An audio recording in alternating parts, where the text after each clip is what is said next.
قل امر ربی بالقسط واقیموا وجوہکم عند کل مسجد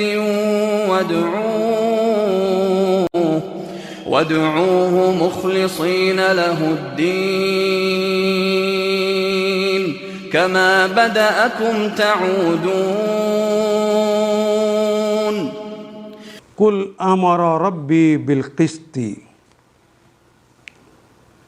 اے محمد صلی اللہ علیہ وسلم قل کہہ دیجئے امر ربی، میرے رب نے حکم دیا ہے، بالقسط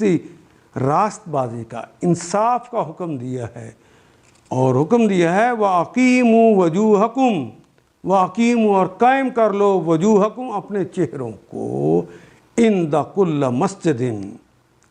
وَأَقِيمُوا قائم کرو وجوہکم، اے محمد صلی اللہ علیہ وسلم ان سے کہو کہ میرے رب نے تو راستی اور انصاف کا حکم دیا ہے، اور اس کا حکم تو یہ ہے کہ ہر عبادت میں اپنا رخ ٹھیک کر لو،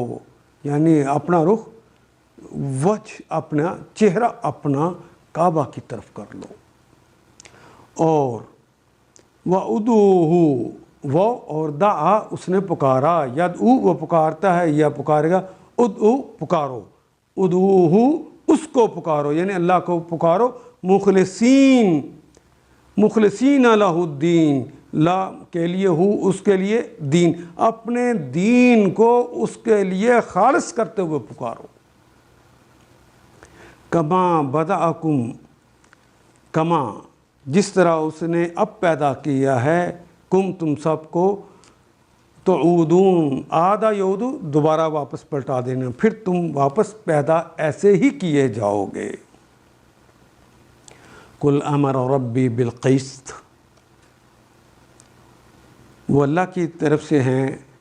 اے محمد ان سے کہو کہ میرے رب نے تو راستی اور انصاف کا حکم دیا ہے، اور اس کا حکم یہ ہے کہ ہر عبادت میں اپنا رخ ٹھیک رکھو، یعنی کعبہ کی طرف کر لو، اور اسی کو پکارو، یعنی اپنا رخ کعبہ کی طرف کر کے پکارنا کس کو ہے؟ اللہ کو. اپنے دین کو اس کے لیے خالص رکھ کر اس کو پکارو، جس طرح اس نے تمہیں اب پیدا کیا ہے اسی طرح تم پھر پیدا کیے جاؤ گے، تعودون تم پھر دوبارہ پلٹائے جاؤ گے. ان آیات کو ایک دفعہ پھر تلاوت خود کیجیے، عربی و مبین پڑھتے ہوئے دیکھیے کیا بات پوری اندر اتر رہی ہے، کیا یہ اردو کے سانچے میں ڈھلتی گئی ہیں عبارتیں. اگر بات سمجھ آنی شروع ہو گئی تو الحمدللہ یہی ہمارا ہدف ہے، اور یہ ہدف پورا ہو گیا. اللہ میرا اور آپ کا حامی و ناصر. الف لام